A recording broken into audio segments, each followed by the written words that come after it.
Nom de code Opération Perle. Paul Estabrook.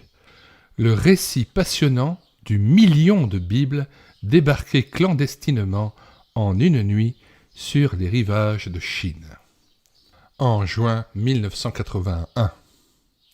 Ouvrage de Paul Estabrook en 2017, traduction française 2009.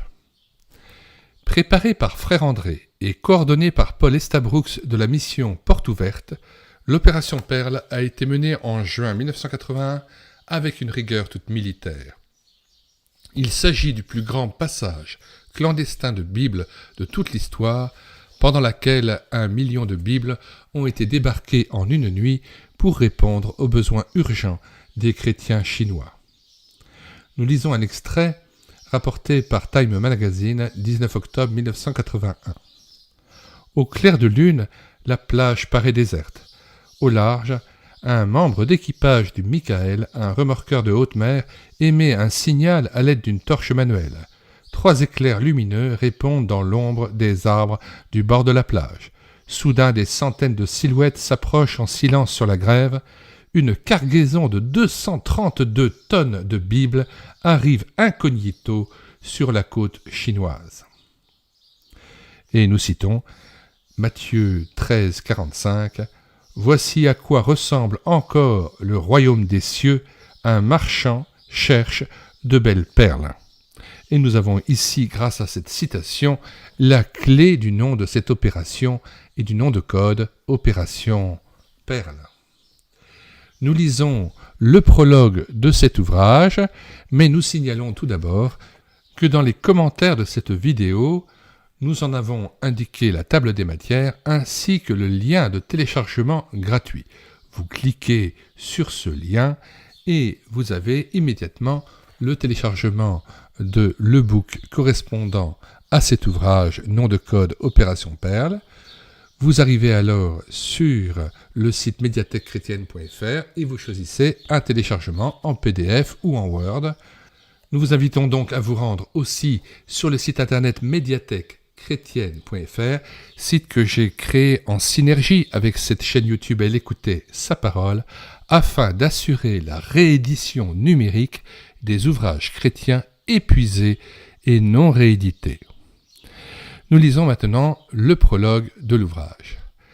Daniel Ng, le nom s'écrit N et G, un jeune chrétien chinois de Shantou, est à genoux. « Seigneur, prie-t-il ardemment, je ne sais pas pourquoi tu n'as pas répondu à ma prière quand je t'ai demandé une Bible, mais toi, tu le sais. Je te promets de consacrer ma vie à distribuer ta parole.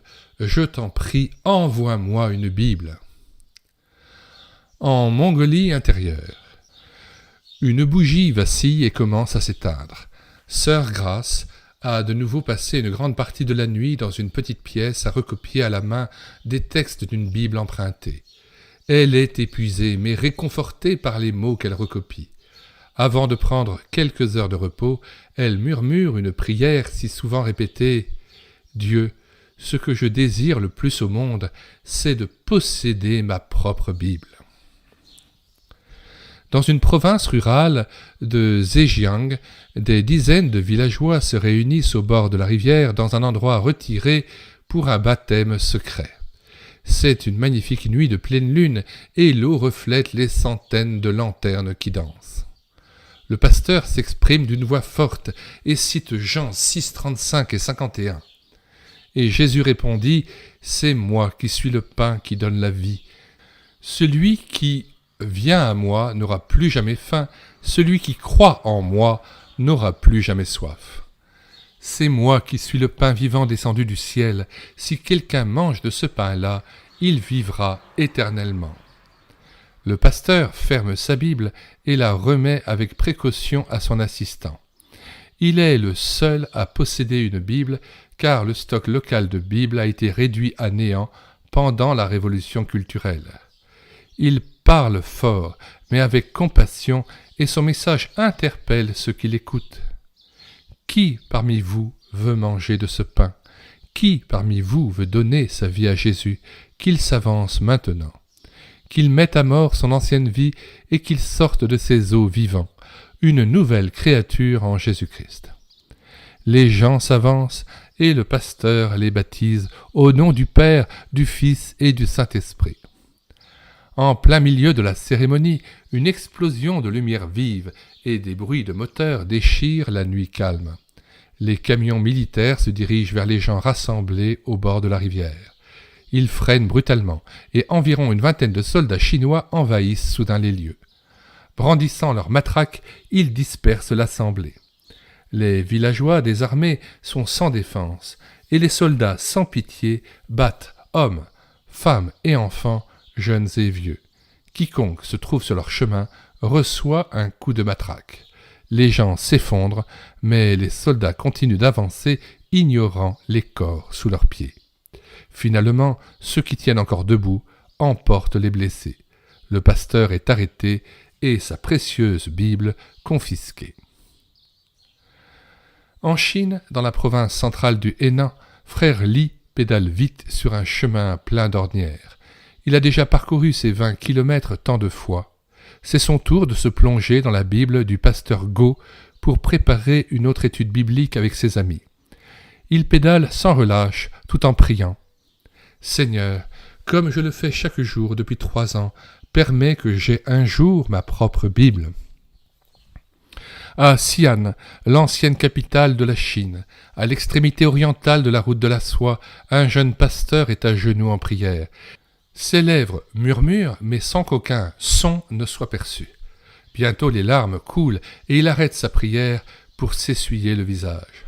« Wang, tu pries encore pour des Bibles ?» demande sa femme. « Oui, répond Wang en essuyant ses larmes. J'ai promis à Dieu de distribuer des Bibles jusqu'au fond des montagnes de la province de Qinghai s'il me les envoie. » Sœur Ling est une jeune évangéliste de Chine occidentale. C'est son église qui lui a confié ce ministère. Elle l'a envoyé avec un billet aller simple en train et 2 semaines de provisions de riz. Sœur Ling aime son travail, mais elle est profondément attristée de voir certaines pratiques bizarres parmi les chrétiens. Certains ne possèdent pas de Bible. Manifestement, ils manquent de connaissances. Aujourd'hui, par exemple, elle passe la journée avec un groupe de croyants qui emportent partout avec eux de petits flacons d'huile pour être prêts pour le retour de l'époux, à l'image des 5 vierges censées d'une parabole de Jésus. La réunion terminée, elle implore son Seigneur de donner des Bibles à ses enfants.